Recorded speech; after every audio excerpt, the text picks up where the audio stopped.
some pals, and there's also therapy too. All right. Hello and welcome, everybody, to Women in Garbage. Welcome to Park Pals, first of all. But the episode that we're doing is Women in Garbage. So exciting. As you can probably tell, Maddie is not here with us today. She had a really long travel time, and we're just going to let her rest. So, Maddie, if you're listening, I hope that you're resting and just taking the time that you need. But we have a lot to cover right now. So we've got such great voice memos coming up, and we've just got a lot to do. So let's get started. Again, like I said, season 5, episode 11, Women in Garbage. A quick recap from Two Parties last time. The last episode was called Two Parties. We got some really wonderful voice memos from people in that episode as well. So I'm so excited that we can play that for you. Tim Trobec sent in a great voice memo, and he was a construction worker who was looking for the artifacts in the pit that Leslie threw in. And one of his lines was like, "I found something and some weird shaped candy." We were kind of laughing last week that he didn't know it was shaped like a penis. But anyway, so I'm going to go ahead and play Tim's for you. And thank you so much for sending that in. Hi, my name is Tim Trobec. I played Steve Furple in the episode Two Parties on Parks and Rec. Some interesting facts from the day.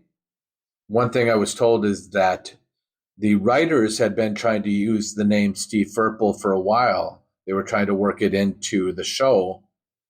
And I'm not sure if it's a real person or if they just thought the name was funny, but I'm very proud to be the actor that got to be able to use the name Steve Furple, which for whatever reason was a name that the writers wanted to use. So I guess that's one thing kind of cool. Other things, the hole that we filled in the construction site was actually walking distance from the apartment I lived in at the time. And because I know the area, I do know that after probably about 6 months to maybe a year after we filmed this, they put an apartment building there. So it is not a Punch Burger, but it is an apartment building now.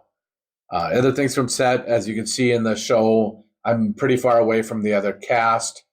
But I was kind of got the feeling, I don't know if I heard somebody talking about it, what it was exactly, but I got the feeling that Amy Poehler might have been a little bit under the weather.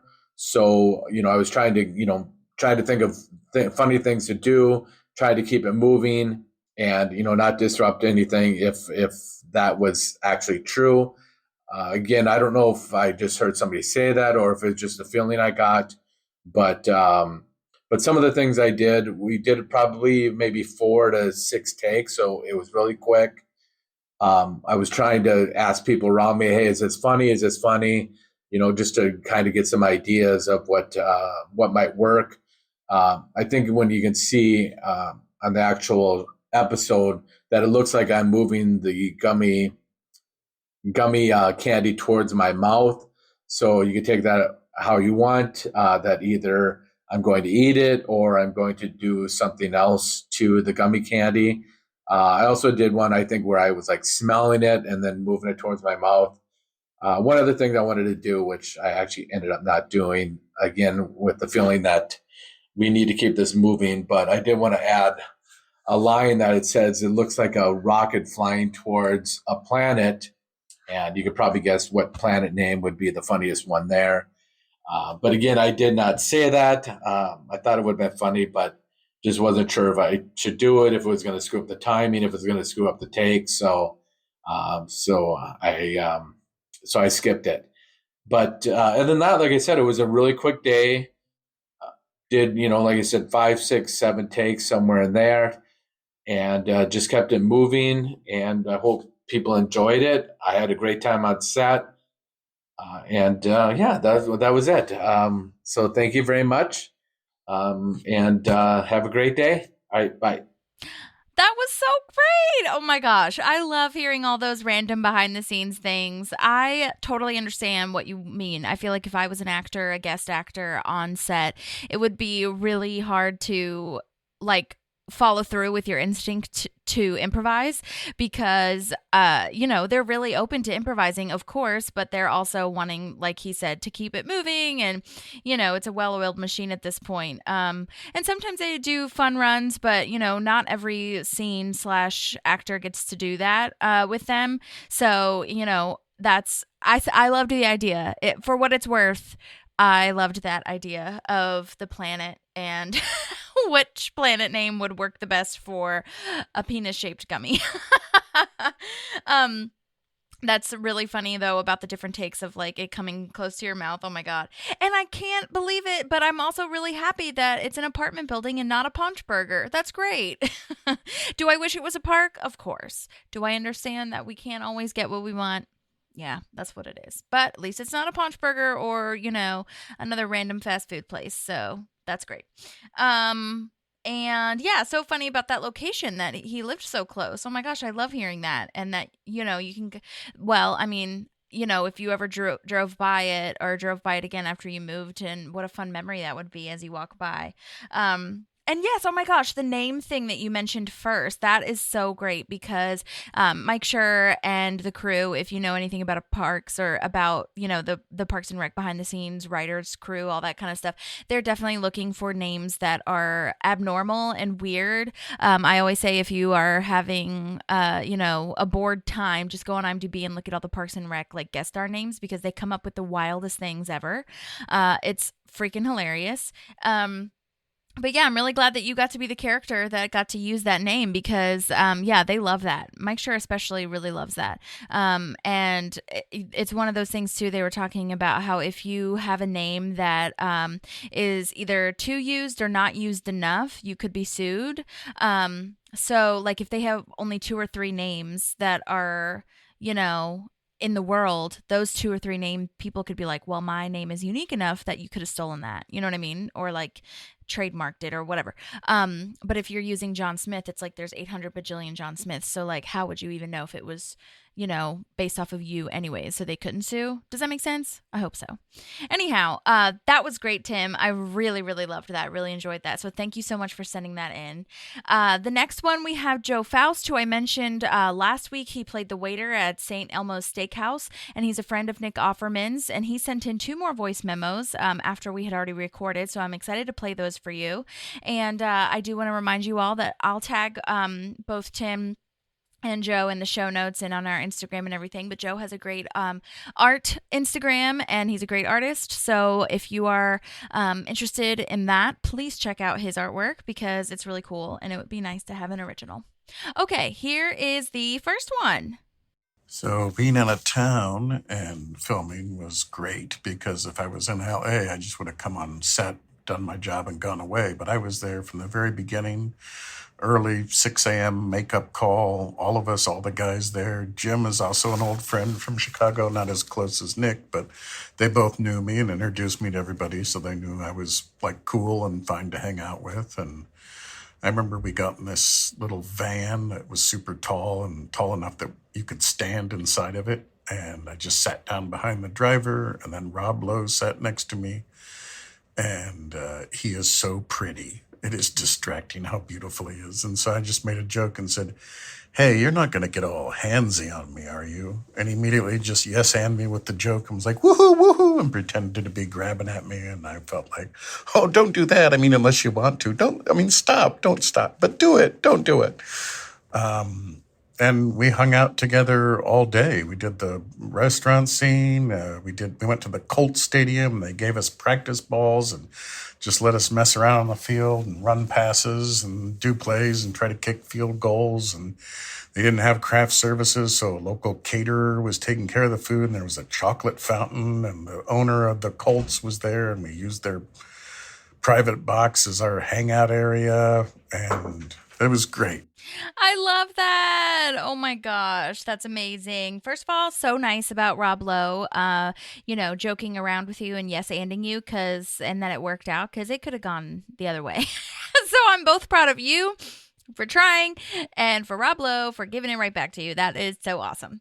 And then, oh my gosh, that is just so amazing as far as the Colts Stadium and being able to just be there as a guest star too, like with all of this amazing friendship and camaraderie from the show itself. So cool. Oh my gosh, chocolate fountain. I wrote that as I was taking notes on your voice memo. I love a chocolate fountain, and I want that for every party. Okay, here's the next and last one from Mr. Joe Foust. We shot the scene in the restaurant. We did a fun run, which is something they typically do. They do a run where they just get to improvise some things that they want to try, and even let me play around with some dialogue that they didn't end up keeping, but it was super fun. We had a producer's dinner at the very end of the whole day, and they bought us dinner, and Chris Pratt was like a great host and like said, everyone at the table go around and say one great thing that happened today. And he was always very inclusive. We hung out in a trailer outside the restaurant for part of the day. He taught me how to poop better. You like put your fist behind you and kind of hit your kidneys and then push stuff around the back and push your guts around the front. He said, sometimes a whole nother load comes out. He also was like pranking all day and just being fun. He said, hey, do you guys smell something burning? Like in the bathroom of this trailer, do you smell something burning there? I was like, no, we don't smell burning. He's like, shoot, well, usually I can get people to go in there and smell right after I took a dump, but none of you fell for it.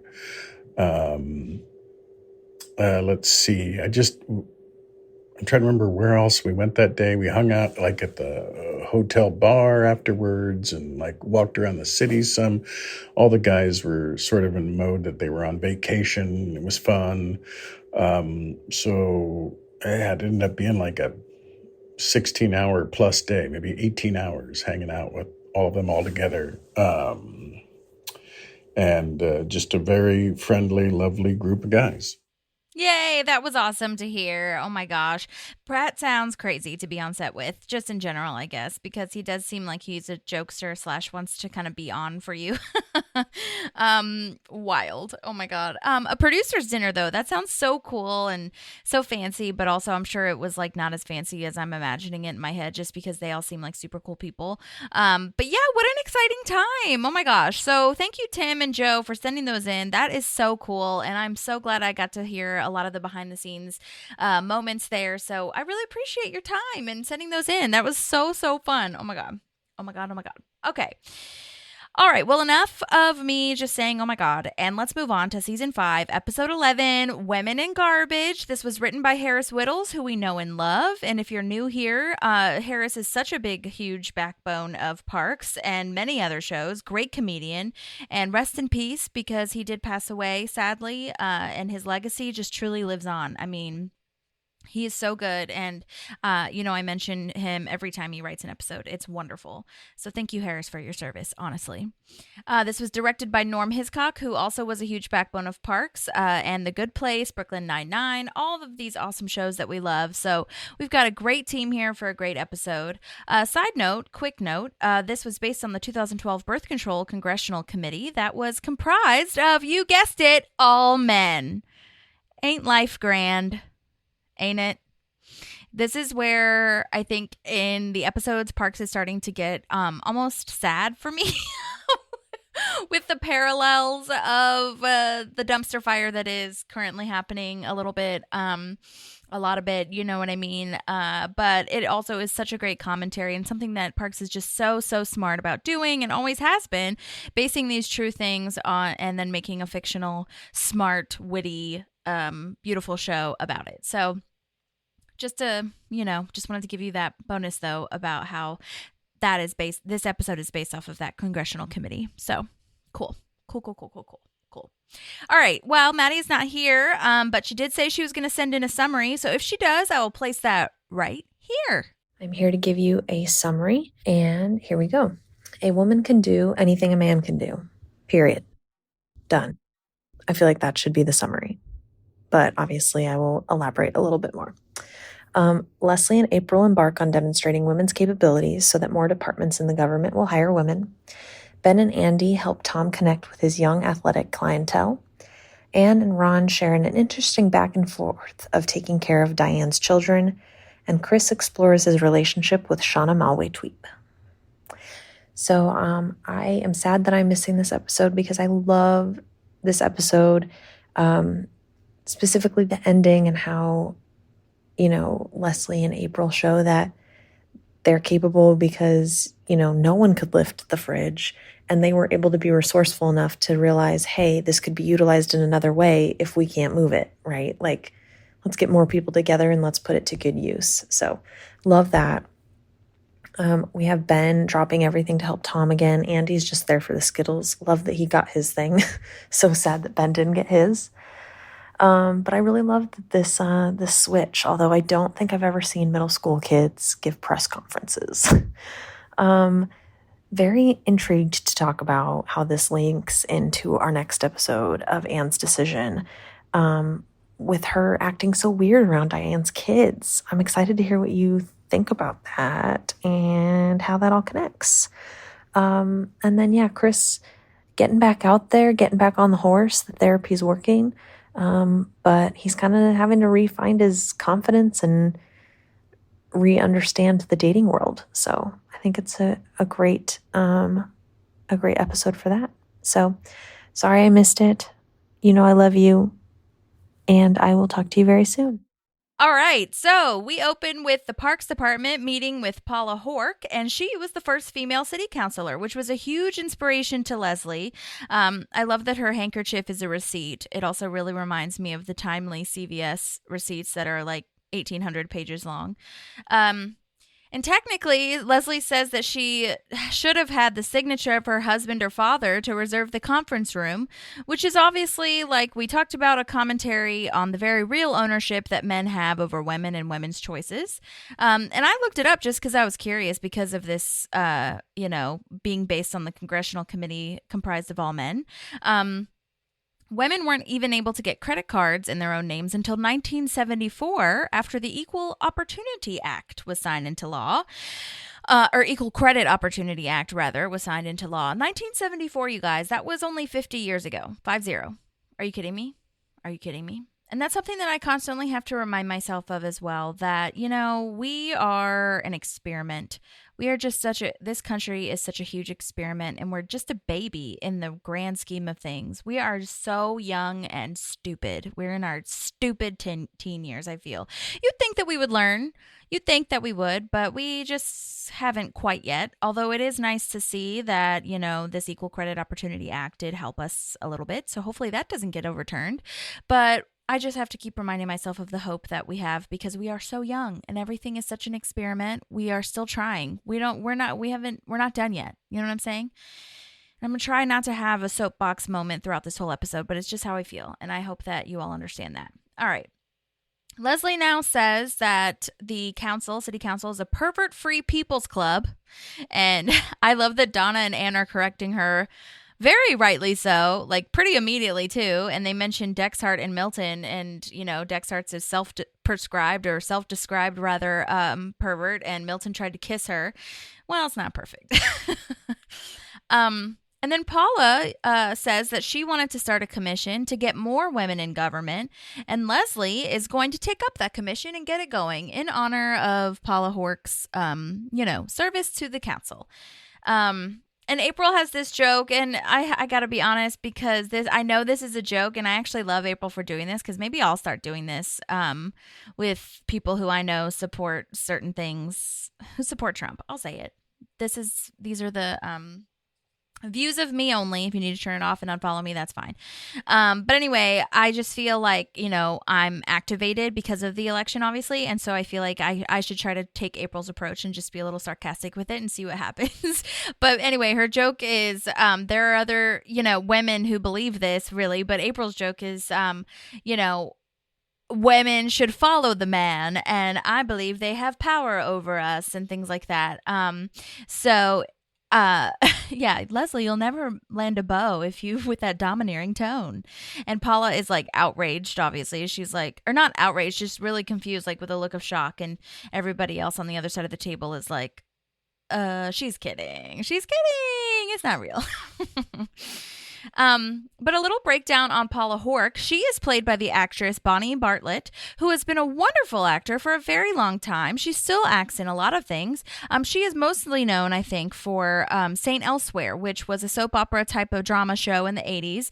Her IMDb goes on forever. It's very impressive. She's also in Better Call Saul, Key and Peele, so many things. I think people in my generation would probably recognize her as Dean Bolander. I think that's how we pronounced her name. I can't remember. But she was the Dean in Boy Meets World. And she dates Feeney. And guess what? She's married to Feeney in real life. They met on St. Elsewhere. Isn't that wild? Love when that happens. That's just like when Julia Louis-Dreyfus is married to Brad Hall, who was the guy in, oh my gosh, I forgot the name, but the Pawnee Commons episode when, Eagleton guy, fancy Eagleton guy, is trying to build the park for Pawnee. Anyways, yeah, I love hearing that kind of stuff. But yes, great work for Bonnie Bartlett, who played Paula Hork. Great job. All right, so now we're in Ron's office, and Diane's kids are there because Ron is watching them since their sitter is not available. And oh my gosh, good job, Ron! I'm so proud of him doing this.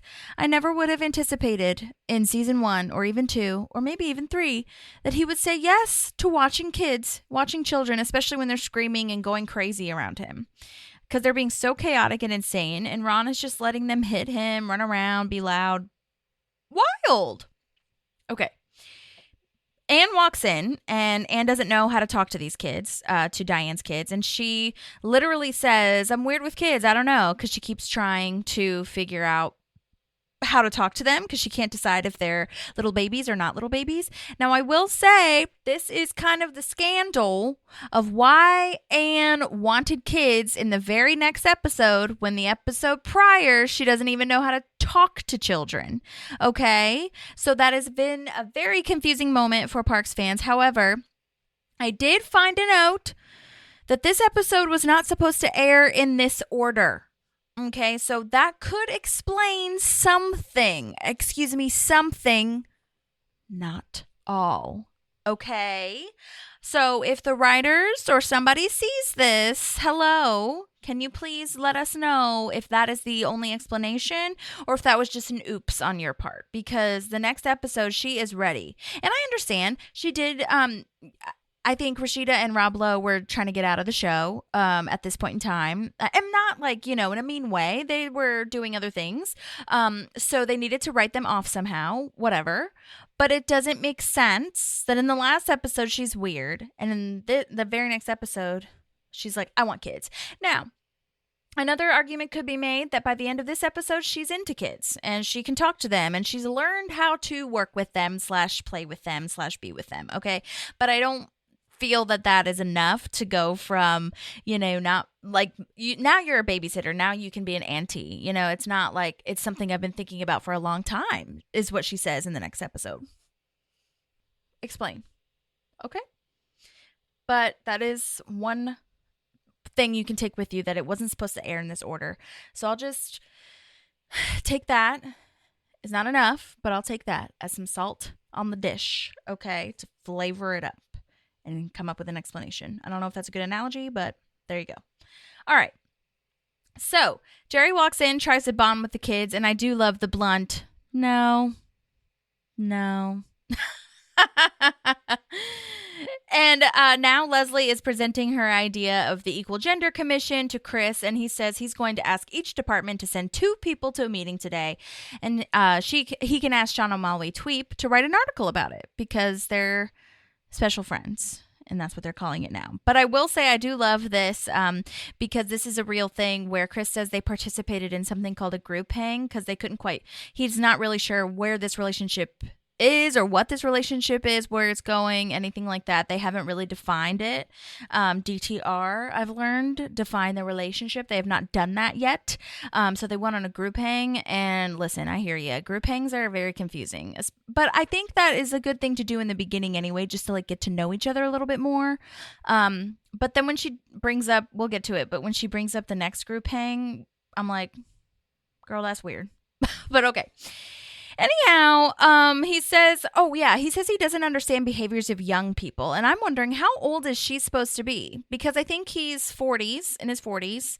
And so she's like, are they trying to portray her as like 26 or 24? I would think young people would be like young 20s. But I was putting her at like 30. I don't know. I mean, 30's young, but not that much younger than him. I don't know.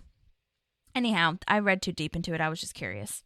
All right, so now we're with Tom, and he has sent a text to Ben about Michael Stipe being there to get him to come to Tom. And Michael Stipe is the lead singer of REM. If you did not know that, personally, I didn't know. I wouldn't have known him by his name. I just know REM. And if you'll remember, Ben uses an REM song for his stop motion project. So yes, it was a really good fake bribe, and Tom did a good job to get him to come down there. But Tom does get Chris Pratt, Skittles. And he gets his thing.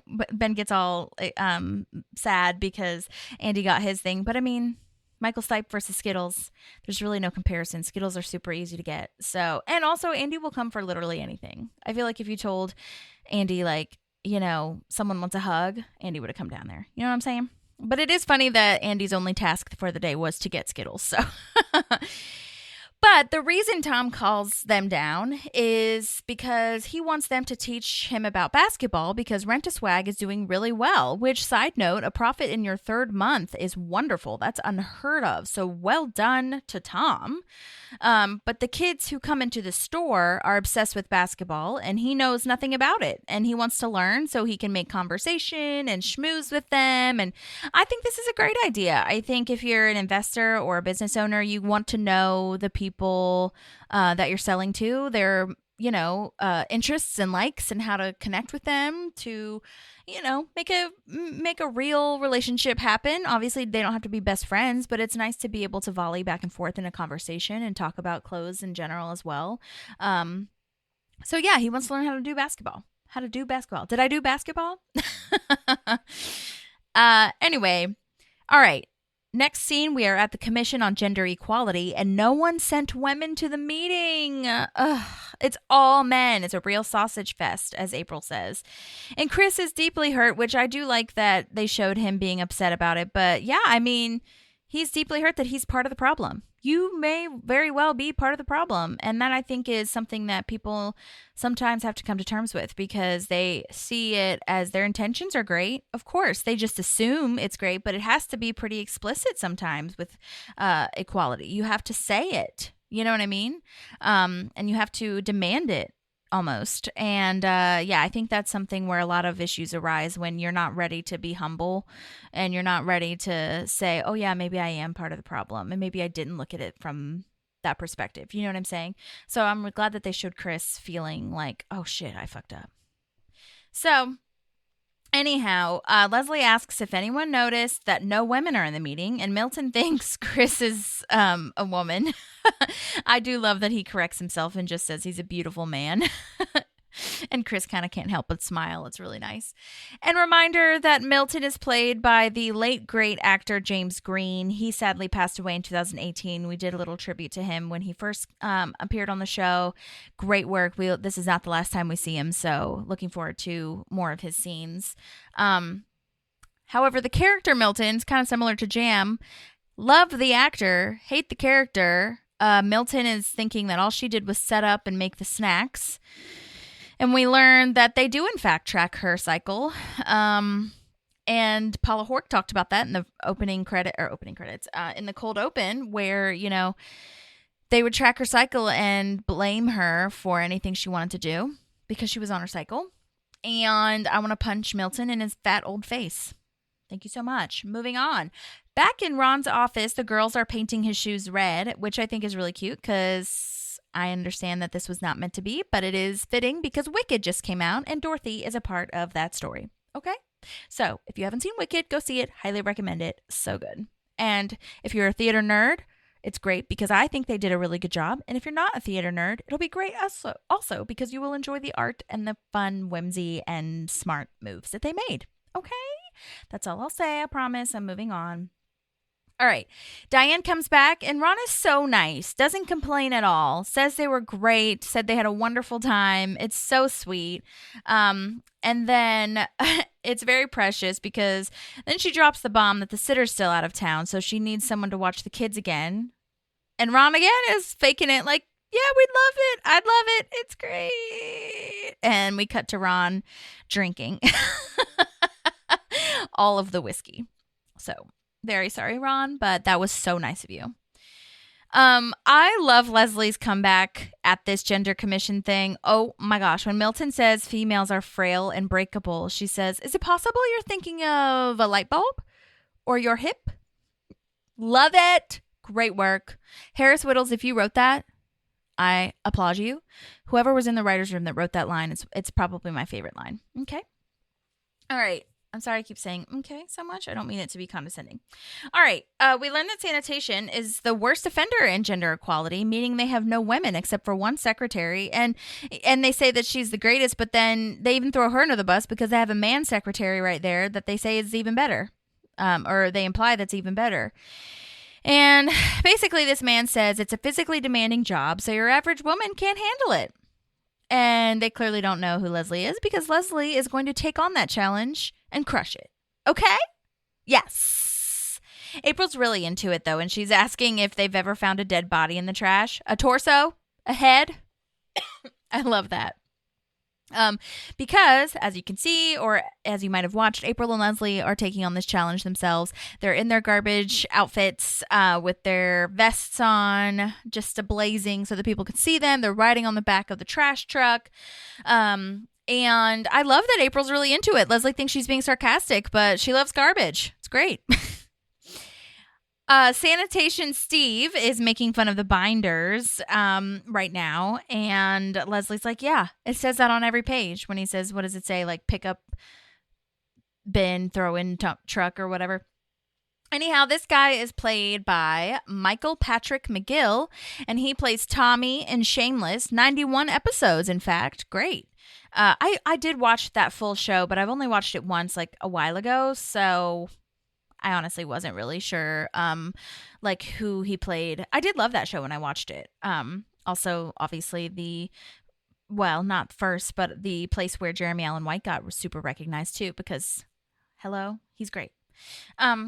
But some people didn't know that he's from The Bear. Okay. Anyhow, Michael Patrick McGill, aka Sanitation Steve, is also in The Office. For Office fans, as Kenny Anderson, he plays Roy's brother. He was in Roy's wedding episode. He was in the episode when Pam has her art show, and him and his brother go there. I think he was also in the episode where they trash the bar, like they have a whole fight moment. Pretty positive, and the jet skis get like torched or whatever. And by torch, not literally, like they have to use the jet ski money. Yikes. And then he was also in Bosch, and he does some voice acting as well. He was in Harley Quinn and The Joker, Soundmind, which is a podcast series, and some other animated things. He was also a cop on New Girl, and he's a cop on Big Bang Theory, which I think he does have like a cop vibe. So I like that for him. So that was Michael Patrick McGill. The other guy who is in Sanitation is played by Kiff VandeHeuvel, and he's an alum of Second City, which is awesome. Looks like he has a lot of voice acting credits, which is wonderful as well. We love a voice actor. He's been in Lego Pixar, Spider-Man 2 video game, 14 episodes of Young Rock, which is the show about Dwayne "The Rock" Johnson, which I need to watch. It looks really funny, and I love Dwayne "The Rock" Johnson. I love him. Love Moana moment. Great. And a bunch of other things. So that's really cool. But Kiff was so wonderful and sent in a lovely voice memo. So let's go ahead and listen to that. Hi, I'm Kiff VandeHeuvel. I play Dewey in Parks and Rec in the episode Women in Garbage, and then I got to come back for another episode at the season finale and the parade and everything. So how I got my job for Parks and Rec, I auditioned for the role of Dewey. The casting director, Dorian Frankel, saw me, and this was back in Jiminy Christmas 2012, I think, is when we did it. And honestly, it was the first time. What I remember about the audition, I believe it was the first time I had read for Dorian. I had not been in Los Angeles very long. I mean, that was we moved to town in 2011, and this was in 2012. And it took me well over a year to get my first theatrical agent in Los Angeles. I was already repped for voiceover, but I remember reading the scene a couple times. I don't have a lot of memory about the audition other than I just really underplayed it and tried to play as chauvinistic as possible. The scene, if memory serves from the sides, we did all the garbage truck scenes. We didn't do the scene with me and Mike in the town hall meeting, if memory serves. But let's talk about the day on set. Because I came up in Chicago, and I knew that Amy Poehler had also spent time doing stuff in the Second City and Improv Olympic Chicago community.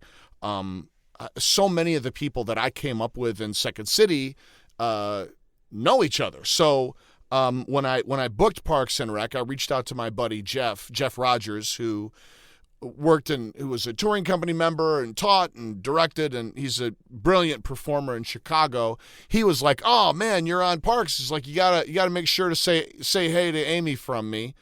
So I was like, "Okay, if we cross paths, I'm sure our paths will cross. I definitely will." So when I got to set, go through makeup and wardrobe and everything, and there's a cursory handshake, but then from base camp we were driving to the location where we were shooting everything, and Amy's in the front seat, and we're all wearing our garbage jumpsuit, and Aubrey's in the back, and we're introducing and stuff, and then Amy says, I gotta say, first of all, Amy Poehler is one of the sweetest people I've ever worked with on set. Really an amazing, generous, funny, but also like grounded, wonderful person, and just a delight to work with. So when she turned around from the front seat, and she's like, "Okay, haven't had official introduction, but I'm Amy." I was like, "I'm Kiff.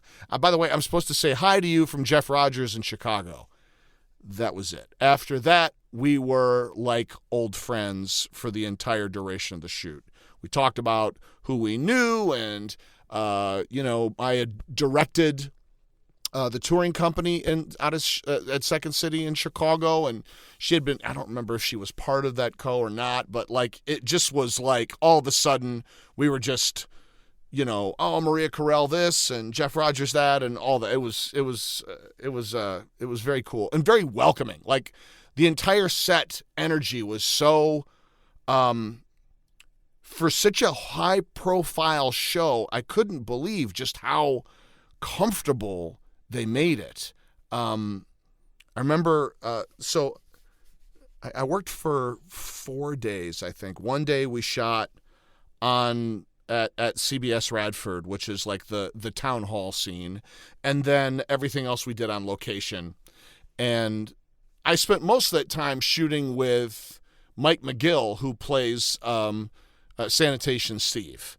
And we know each other from our voiceover agency at CESD. So I've known Mike for a while. So when we got to set, it was like, "Kiff, buddy, what's up, man?" So we hung together most of the time. But then we were with, Amy and Aubrey most of the time when we were doing our stuff. And then also Rob Lowe and Allison was with us as well. So the whole hang was amazing. There was I have random little snippets of memory. Like we were in between takes over by craft service talking about theater and theater stories, and Rob Lowe told a story about doing A Few Good Men on the West End, and I don't know if I'm speaking out of class telling the story, but he offered it, and he was like, "This is back in my wild days where I wasn't sleeping much and I was partying as much as I could." And he was playing if you know the movie, he was playing the Tom Cruise roles. He was playing Daniel Caffey. And he said there was a moment where I was explaining to the other lawyers in the scene how we were going to take down Nathan Jessup. And he said, "I hadn't slept. I was so exhausted, but I was powering through the show, just show adrenaline." And then at one point, he said, "I just remember all of a sudden the show ending and blackness. And then I woke up and I opened my eyes and I could see the audience from 90 degrees. And then I realized that I had passed out on stage and fallen over. And I look up at my other castmates, and they're staring at me with no, like, mouth agape. And he's like, I just picked up from wherever I thought I was and continued. And we just finished the show. Like, we had another 45 minutes. No one ever commented on it. No one did it. It was the most surreal experience. Like, I lost time. And then I told a story about a show I was doing at the Goodman Theater in Chicago called The Crowd You're In With, where the scene takes place at like a backyard picnic, and we had real food on stage, and I was upstage at the table with a plate of Doritos waiting for a monologue I had. So I'm listening and reacting and throwing lines out here and there. But as I'm eating the Doritos in the middle of a performance, I have a temporary on my back tooth, and it comes off in the middle of the production. So all of a sudden I'm chewing and I bite down and I hit something really hard in my mouth. And I'm like, what did I just bite down on? I hope I didn't. And then I realized that one of my teeth is like, there's nothing on top of it. There's no tooth there. So I tried to, get this thing out of my mouth, like, without spitting onto a plate or freaking out and stopping the show.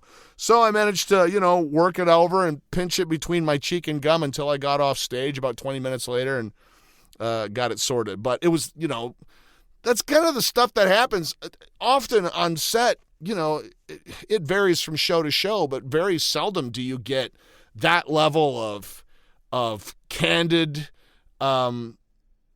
chit chat with the leads on the show. I mean, it was truly like a remarkably welcoming and friendly environment. I remember, I just checked the dates. So we shot like December 11, December 12. So we're almost to the day, my 12-year anniversary of shooting on Parks and Rec. But I remember telling Amy and Aubrey and Allison that I had made marshmallows for Thanksgiving, and then I gave them my marshmallow making recipe. So those were some of the general memories that I have. CBS Radford, by the way, is where they shot Gilligan's Island. So rife with legendary studios and spaces and all that other kind of stuff. Super, super cool. Oh my gosh, that's so cool. Okay, I'm going to split those in two just because I know we want to get into the rest of the episode as well. So I'm going to play the rest of his voice memo a little bit later on. But that's so lovely to hear about all of the different things that you and the cast talked about, how welcoming they were. And Amy, just welcoming you guys with open arms. Also, what's his name? From Will and Grace, Sean Hayes is his name, I believe. He always asks his guests, like on his podcast, what crazy theater stories they have, because he's such a theater nerd. So you should, if you see him at whatever event is next, that's your in. That's your in. And to tell that Rob Lowe story as well. All right. So Ron finds Anne and asks her to help him watch the girls. And also he thinks her last name is Hansen, by the way, not Perkins, which I think is hilarious. And then Chris and Shauna are following the trash truck, and he's trying to connect with her, and it just doesn't quite seem to be a match, if you will. Like, maybe it's just a new thing, but that game that, completing each other's sentence or whatever just doesn't seem like they're on the same page, or it's not the same page that Chris wants them to be on, I guess. So we'll just see how it plays out, I suppose. And then we find that Leslie and April are crushing the trash delivery. They're making better time than the men. I love this line. You'd think our boobs would get in the way. Love that so much.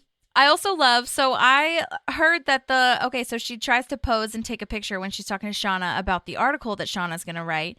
And Shauna is like, I don't have a camera. Are you posing? Like, there's no photographer here. And she's like, Google Earth, always taking pics. Apparently that was an improvised line. Amy Poehler just straight up came up with that line. That is so amazing and smart. And you would not think about that. Like, what?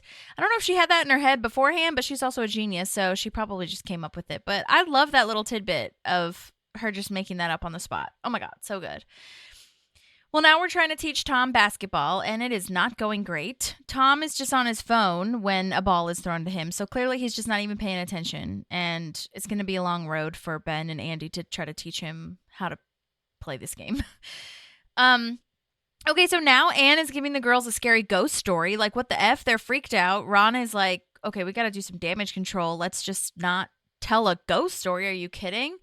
And then finally they say, or Anne says that they can look through the nurse kit. And that's nice. That's a really good idea, actually, I feel, and we'll learn later that that really was the solution for this day anyway. But also kind of like a bad idea and at the same time, because they let their imaginations run a little too wild, dangerously wild. However, could have been worse. But anyhow, that's where they find their common ground, which I love. So, and then when Anne says, like, I can watch them, it's fine, then Ron immediately just flies away. Love this. April finds a girl's house on the trash route that she went to high school with. And she found out that, like, where she lives and stuff. Well, she already knew where she lived, but she finds out that her trash has hair dye in it. So that was, like, a great day for her to find out that her hair is not naturally that color. And she has prescription strength deodorant. Oh, my God. I also found online that the last name of this girl she went to high school with is Noblauk. I think that's how you pronounce it. And I'm sorry if that Noblauk. Which is German for garlic. So that could have been a fun, like, Easter egg moment on why she stinks and needs prescription deodorant, but I don't know if they did that on purpose. I honestly wouldn't have put it past them to do that because the writers just do that shit, which I love and it's great. But I don't know if that was a coincidence or not. So Steve is saying someone called in a pickup, so we got to go get the pickup. And we will talk about that a little bit later. That's just a little foreshadowing moment. We're not there quite yet. And then we'll get to the rest of Kiff's voice memo. Tom is, finally making a basket, finally kind of getting somewhere. But then he gets too cocky because he challenges these teenagers to a game. Like, we know that's not going to go well. Which I love Ben's moment because that's what we're all thinking. This can really only go poorly. And these kids are so good. Andy just starts knocking them over because he can't handle it. And Tom is just pivoting. I'm pivoting. Ben told me to pivot. I told you can pivot, not that you can only pivot. Oh, my God. Mess. The kids give up playing them because clearly they suck. And they ask if Tom owns Rent-A-Swag, which is cool that Tom at this point, I know it's not that deep, but Tom has face recognition at this point. And I love that, he knows who he is, even though he says he sucks at basketball. These three kids' names are Zachary Mitchell, Chris Kodama, and DJ Clark. Just FYI, shouts to them. They did a great job, and we'll see them some more in the tag to this episode as well. Now with Anne and the kids, back with them, they really seem to like her now. She found a really great way to connect with them, which is nice. And she even says it's the most fun she's ever had with kids. Like, I guess she's never really had fun with them before, which again begs the question of, really? You want kids now? Right after this? Okay. But it's great. That's what I'm saying. Like, she could be the fun auntie. She can be like the fun babysitter, cousin, sister, whatever. And now she has fun with kids, so she can watch them whenever. But I wouldn't say you go that far to wanting to have them. Maybe this just got her wheels spinning. Okay, I'll try not to talk about it too much because it does get too deep. But I would like to know again, any writers, let me know. Did you mean to do this? But apart from the airing, out of order thing, like, was it just an oops kind of, because even if it was like only a couple episodes before you, I'd still be like, really, she wants kids now? Okay. All right. Moving on. Ron comes to grab her, to grab Anne. Like, they literally, oh my gosh, she is grabbed by Ron, and the kids, Zoe and Ivy, have locked themselves in the conference room, and they chop off their hair, and they say that it's infected. And this is what I mean when, like, it was kind of a good idea, but it sparked the imagination of the hair being infected, and it's got to go, and all these things. Jerry has keys, but he doesn't have like a huge thing of it. He has a huge thing of it. He doesn't have like the actual key that he needs to get in, which I know is comedy, blah, blah, blah. But I was like, oh my God, why is Jerry responsible for these keys? Okay. But I get it. That's also why you can't find it, because that's just great writing. I still think they could have busted the door open somehow. Ron throwing a printer through the window of the door, no, that's dangerous. But busting it open, like, Ron is strong enough, I think. He could have, like, smashed it open, like, told them to step aside. Wouldn't that have been better? I don't know. Maybe not. But, I mean, I guess that's more of, like, a dire situation, since they were just cutting each other's hair. At least nobody got hurt. However, Ron is freaking out because we'll learn later that he is, falling hard for this woman and he wants to do right by her. Okay, moving on. With sanitation department, the bakery says that they called in this huge fridge and they cannot move it. And both Dewey and Sanitation Steve are rubbing it in their faces and laughing at them and saying, oh, you can't do it. Bet you can't do it. And it's awful. And they did a great job, like Kiff said, about being very chauvinistic and very just like terrible men. So let's play the rest of his voice memo. So you wanted to know about the location of where we shot the garbage truck stuff. So we shot the garbage truck over 2 days, according to my call sheet stuff. The first day, we shot over by the Glendale Sanitation, the Glendale Integrated Waste Management, actually, at 548 West Chevy Chase Drive in Glendale, California. That was the exterior sanitation lot. That was where we did the whole bit about Leslie's binders and making fun of her, and then we took off from there. It was kind of a safe location to work with a truck without being out in public. And then the next day, we drove around, and I'm going to look at my information and see if I can tell you what streets we were on for the rest of those other scenes. That scene in particular where Aubrey says, you ever find anything human in there? Head, please say head, that bit. Looking at my call sheet, I found the location for the streets where we shot the trash cans at the curb and the residential streets. Those were shot on Babcock Avenue and Millbank Street in Studio City, California. So fairly close to the Radford lot. Those scenes were scene 27, 26, and 28. So yeah, that's what we did. And then on Friday, we shot the refrigerator scene, Friday the 14th. And that one really stands out because that was the morning of the Sandy Hook massacre. And I remember being on set and hearing about it from Amy as she was reading about it on her cell phone. And it was just a massive tragedy, and to, and I remember we were working at Second City when September 11 happened, and trying to write topical comedy for a show and figuring out how to be funny, do our jobs, which looking back on it also feels so trite in the face of massive tragedy and life loss and everything involved with the entire thing, of that experience, and being on stage, like going up and we're going to get on stage and we're going to do the show on, the towers fell on Tuesday. We did a show. I think we canceled our show on Thursday and did the shows on Friday, and trying to figure out, like, how do we get up there and start telling jokes and facing that idea of, like, right now more than ever, people bought tickets and are coming specifically to lighten the load somehow. And, you really do feel that very keenly when there's a cultural event that we're all grieving from. And it's when we turn for distraction, we turn for being reminded of the light that's there, and finding a way to do the job. And, it's not a hard job, right? Like, being an actor has its challenges without a doubt, but it's also something that, personally, like, my wife and I just literally finished binging the entire series of Barry over the past 3 days. And it's fascinating how much that show has buoyed us over, the end of the school year and all the other kinds of stuff. So you recognize the power of shows that people love and the importance of continuing to make it.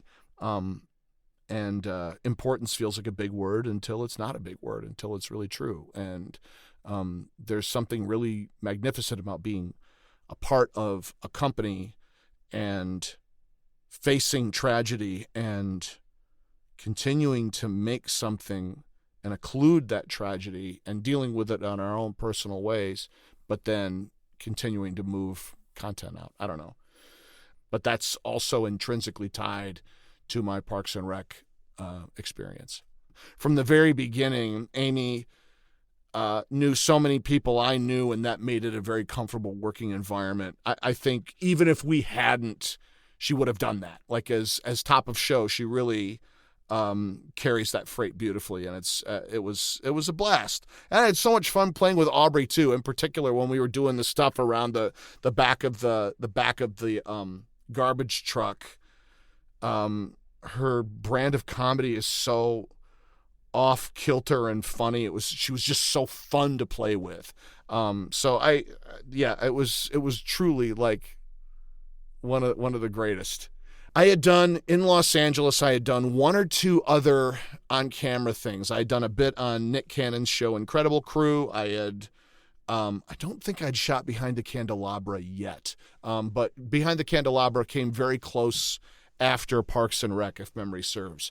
And on that show, I got to work with, Steven Soderbergh and Matt Damon and Danny Aykroyd, and it was an amazing gig. And there was something about having done Parks that gave me a level of confidence in other things, of being able to say and point to, like, oh, I was on Parks and Rec, and then people go, oh, like, you're legit. You know what I mean? There's something about being on a high-profile show that people already love that kind of validates you as you're starting things off. And also having a casting director like Dorian Frankel cast you on something, it speaks to a level of quality that you bring, and it gives people confidence in hiring you. So it was really very important.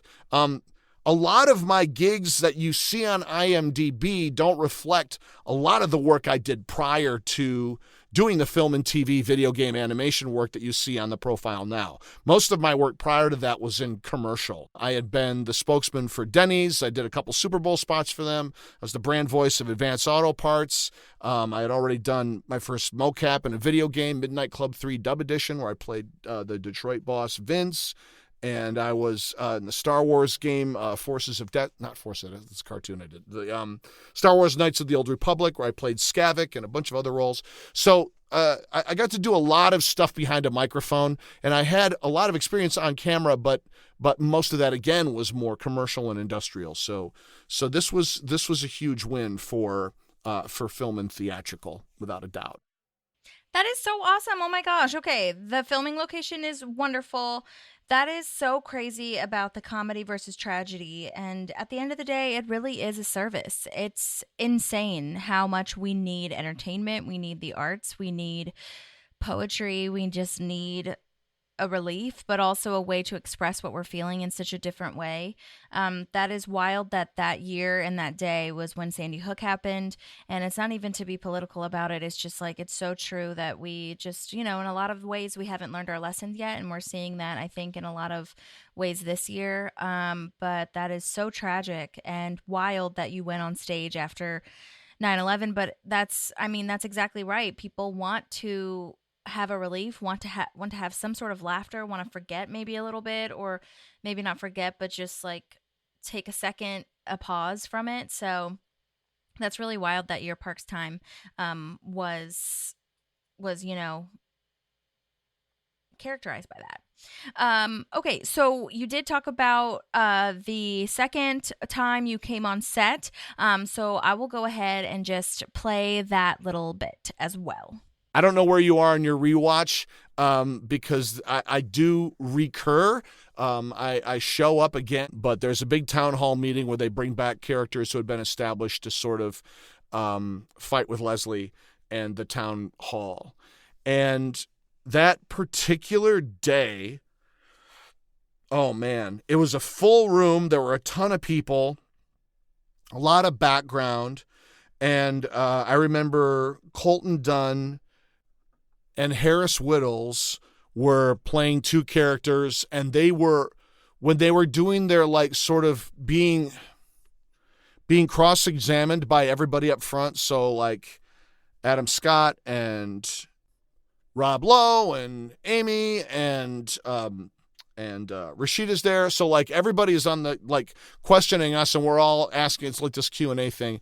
And Harris and Colton were improvising wildly in their questions to Amy. They'd start with a scripted line, and then Amy would respond, and then they just went off, man. And it was killing the audience. Everyone was laughing, and I was kind of like getting ready because I was the next one up, and I was like, I wonder, do I have this level of freedom? Can I play like this?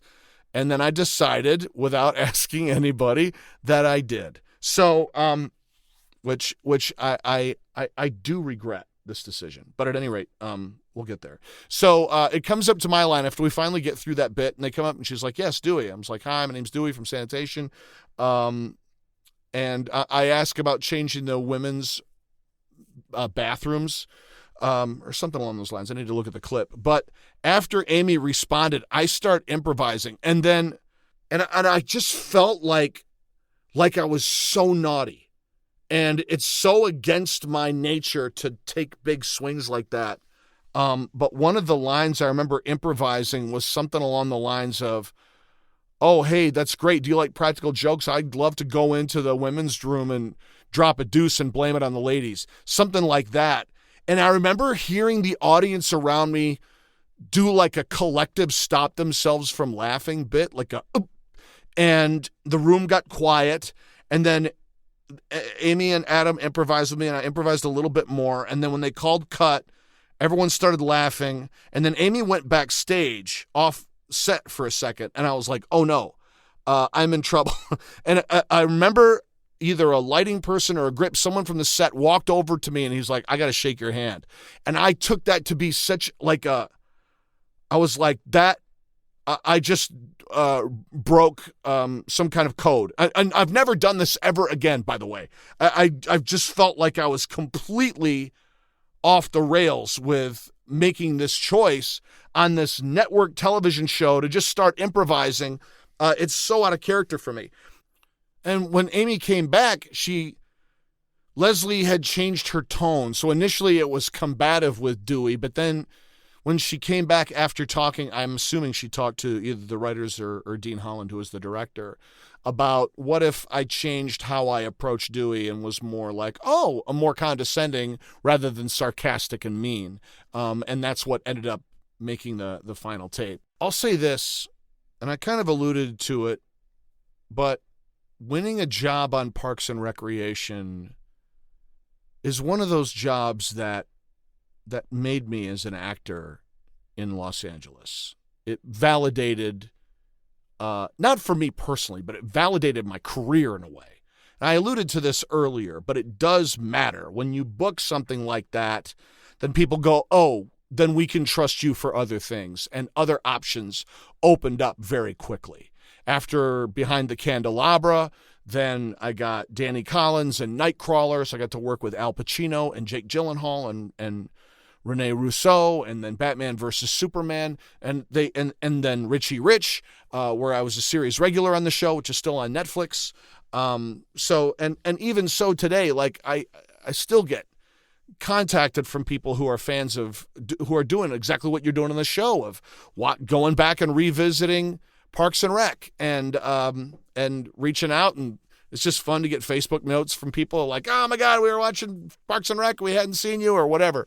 It's kind of the greatest. So it was such a highlight of my early career in Los Angeles, that to be able to revisit some of those moments, it was so formative too, and to be so welcomed to a set that was so playful and encouraging of comedic big swings, and as Amy would call it, a fun run. Like if we were on time and doing things well, and we get through with a take that would be printed. If we were ahead of schedule, Amy would ask for a fun run where we would be able to really loosen up our script and improvise a little bit more and see what came out. And I'm sure that's where you get a lot of the great blooper reels.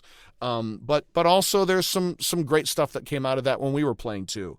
But the overall effect of it was just divine. And I long to cross paths with all those guys again. I actually saw Amy not long ago come into a Ralph's out here in North Hollywood. But I didn't bother her. If you're interested in getting in touch with me, you can find me on Instagram at KiffVH. That's KIFFVH. That's the same as my website, is kiffvh.com. I teach voiceover. I teach improvisation. I have a couple podcasts. One podcast is called All Over Voiceover, where we do a deep dive into voiceover work, and some of the top VO people in Los Angeles and other places are guests on my show. And if you or know anyone who's an aspiring VO person, I highly recommend it. I'm also producing a show called Mad Rewind with my friend Brandy Stillwell, and this is a show about Mad TV and a rewatch of Mad TV and interviews with the cast and creators of the show. It's really terrific, and I think your audience, if they're enjoying Parks and Rec, will have fond memories, of course, of Mad TV and everything that was done there too. And then upcoming projects. I just was on the English dubcast of Tokyo Override on Netflix. I played Lizard, and it's a terrific anime series. If you're into that kind of thing, check it out. You can also see my series, The Croods Family Tree. I played Grug on the show. That's streaming still on Hulu, courtesy of DreamWorks, Hulu and Peacock, and where you can also find Parks and Rec. But other than that, hit me up. I'm on Blue Sky and Instagram. KiffVH is how you'll find me anywhere. Thanks again so much for having me on the show, you guys. Best of luck.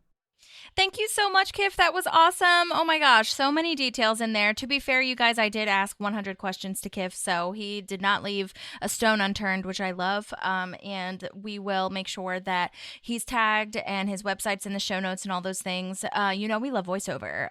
Chris Carr, who has been on the podcast many a time, it also teaches voiceover. And, I do voiceover every now and again.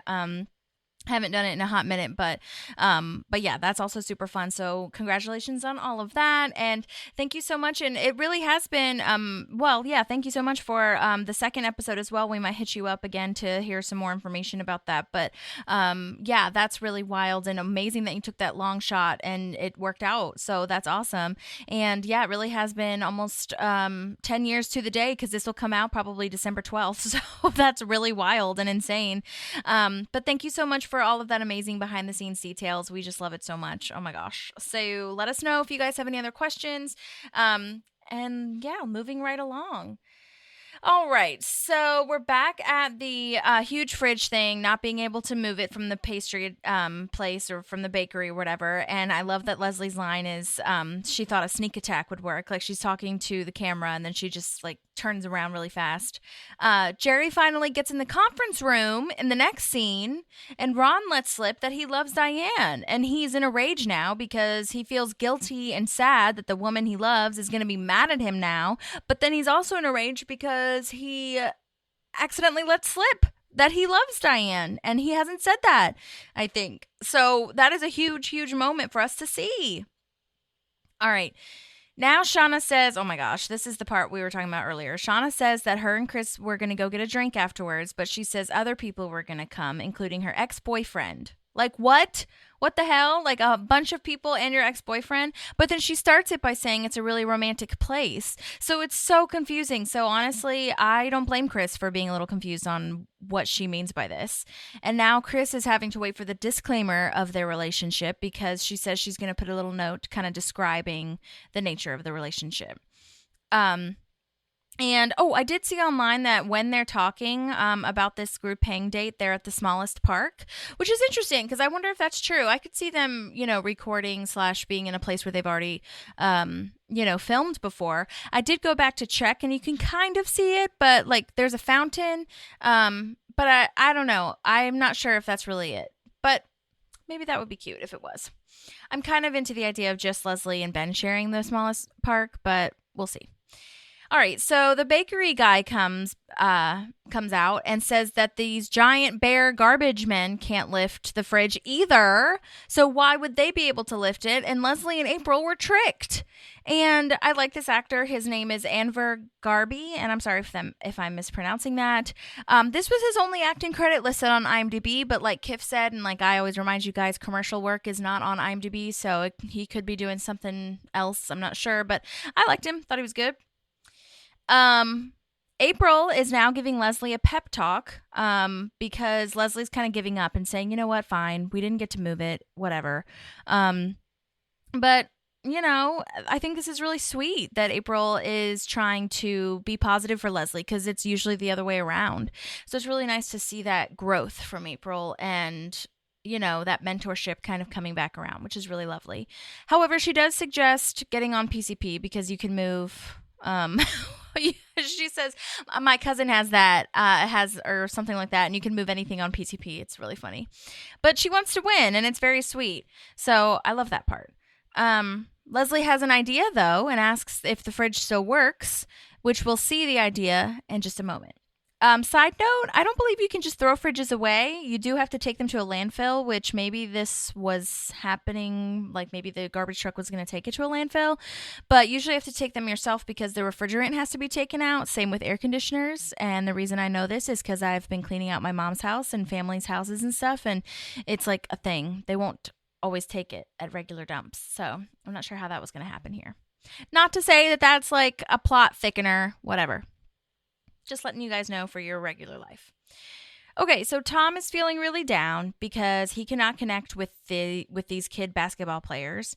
And Ben shows Kevin Durant and Russell Westbrook still not being defeated after a bad loss to try to give some inspiration.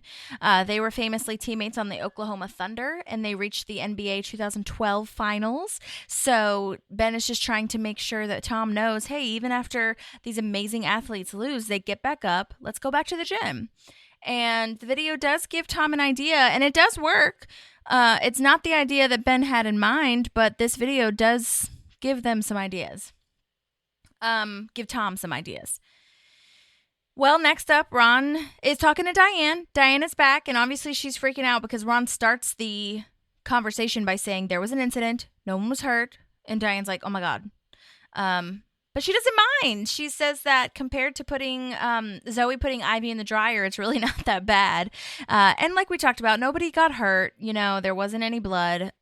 So I think Diane is used to being a mother and used to seeing like these kinds of shenanigans, which is really nice. And then Diane says she loves him. That's why she loves him, because he cares so much. And Ron's quietly saying, I love you too. It's so sweet. And it's just so nice that he felt bad about wanting to do right by her and right by the kids. And it's just a really lovely moment and arc for Ron Swanson. Well, Anna's super happy and excited that the girls like her now, and they're even saying bye to her and like being really nice as she's leaving. So I think that's really special for Anne.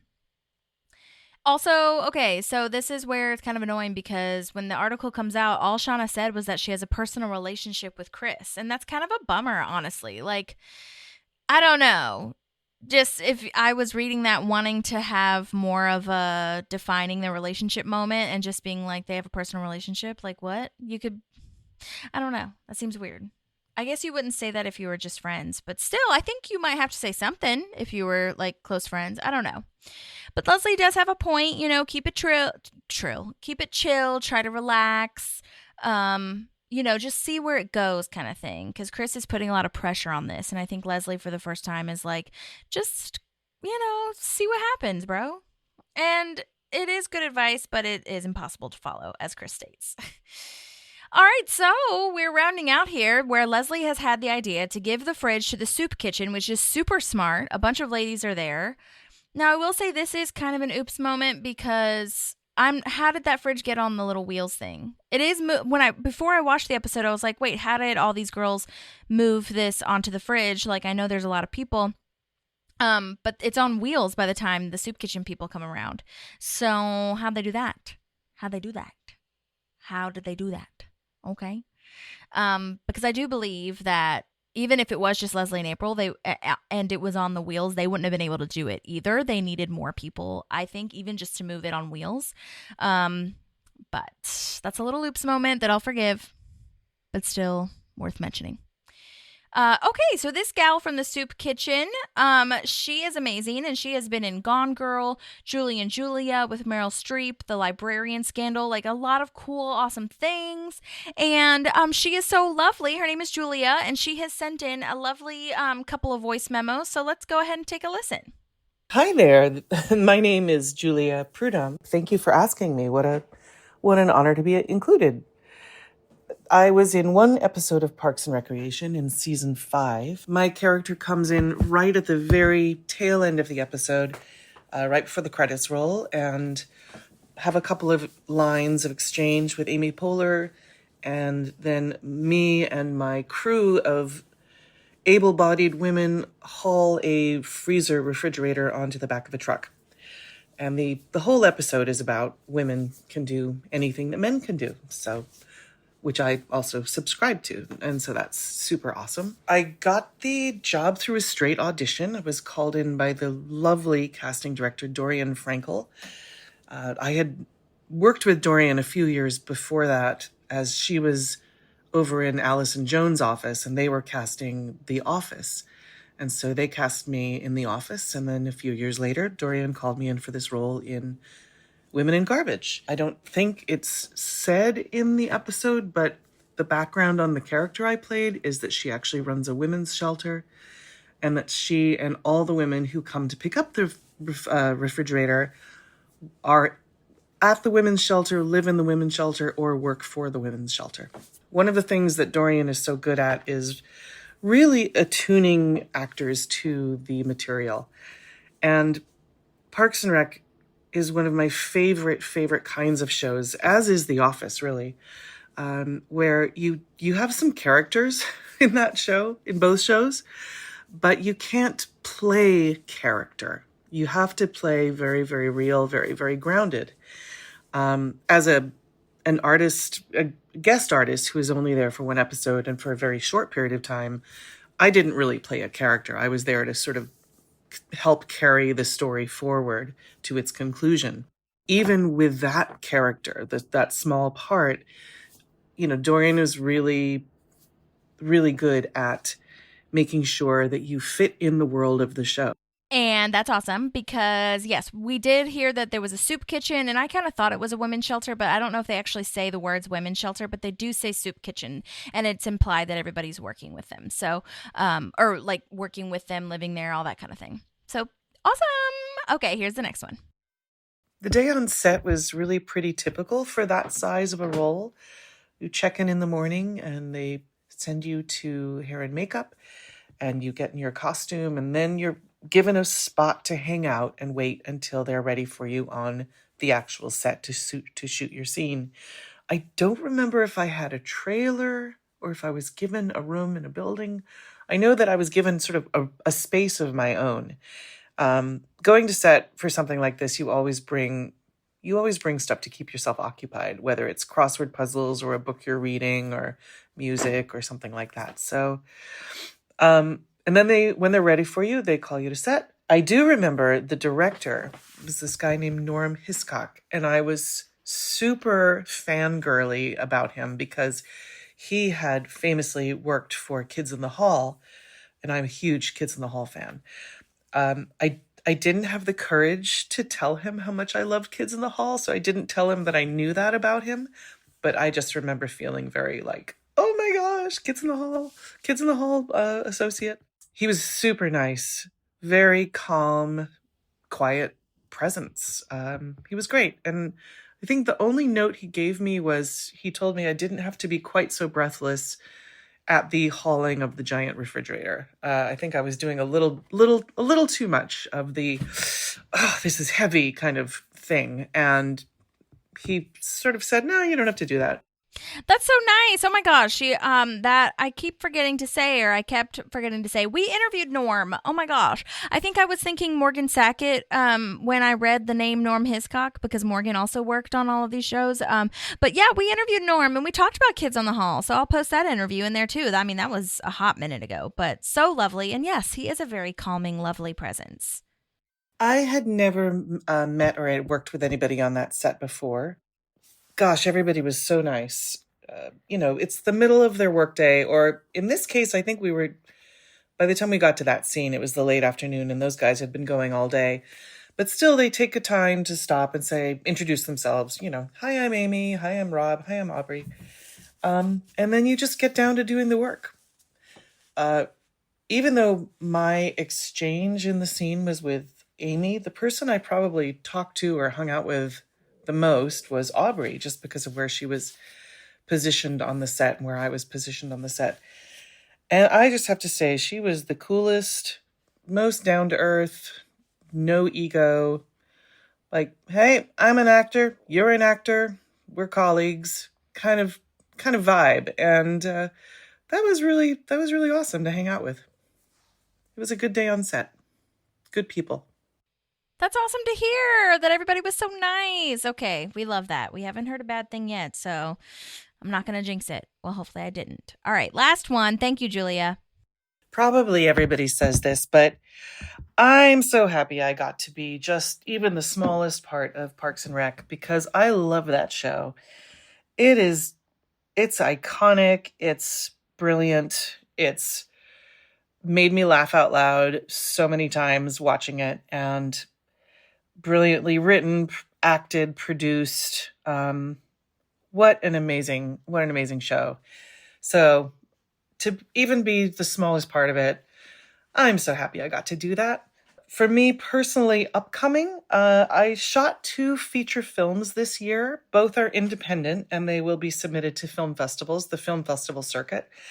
Both of them right now are in post-production, which means they're still being put together with editing and color correction and adding music and stuff like that. So I'm not sure when they're going to come out.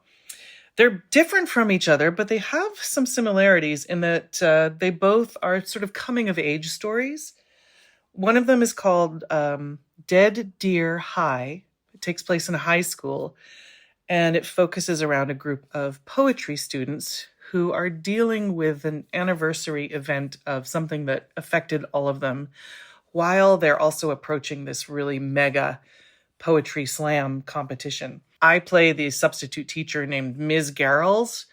It's a dream of a role for a character actor, and I love it. I can't wait to see it. The second film that I worked on is called Evergreens, and it's 2 people who don't know each other very well, but set off together on a cross-state trip across the state of Washington.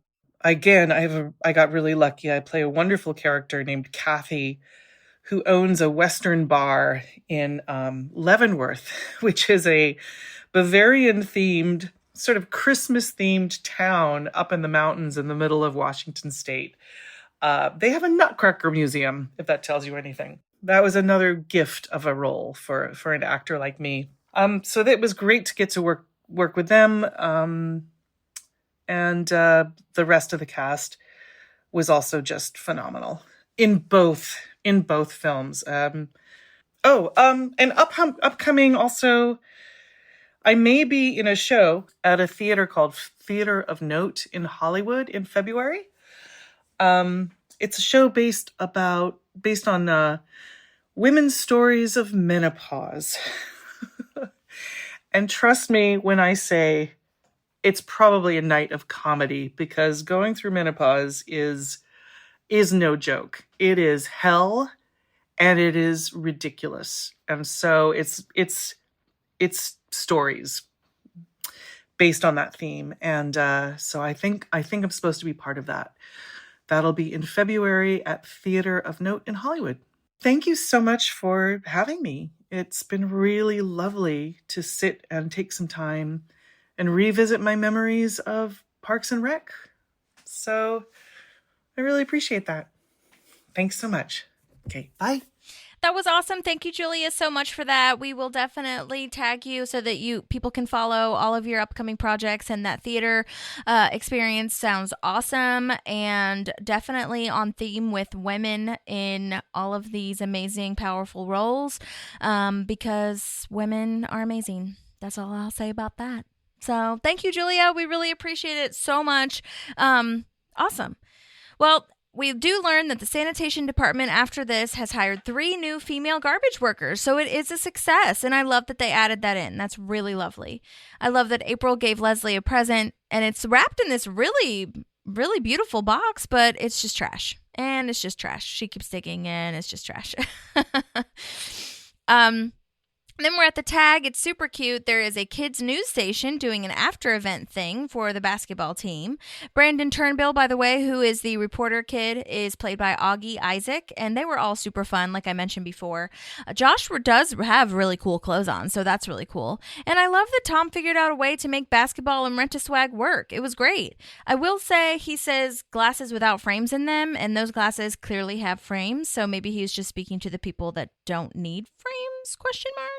But either way, it was great. And everybody looks really good. Everybody has suits on, and they just look like professional athletes at the end of, their game. And so I'm really glad that he found a way to make that coincide. Thank you guys so much for listening. That was Women in Garbage. And thank you so much to everybody who contributed to this episode. All the voice memos were so good. And we love hearing it all. So thank you for sending in everything and just talking about your experience. So lovely. And yeah, I just love hearing that all of the amazing people were nice and that you had a nice time on set and that you got to have some crazy time. So please let us know if you have any questions. Please follow us on Instagram, Park Pals Podcast. Make sure you're hitting the follow button on the podcast itself. If you're on Apple Podcasts or Spotify, I think you can like it. That really helps us out with the algorithm and making sure that we can make more of these for you guys.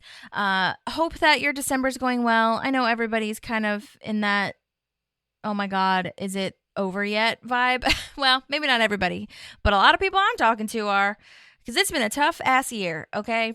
It's been a tough year, and I'm just hoping that we can bring you a little bit of joy and light and love, and let us know if there's anything else you want us to research. But otherwise, we will see you next time. Hopefully Maddie will be able to join us, and hope you have a great week, you guys. All right, talk to you soon. Bye. There's a park and some pals, and there's also therapy too.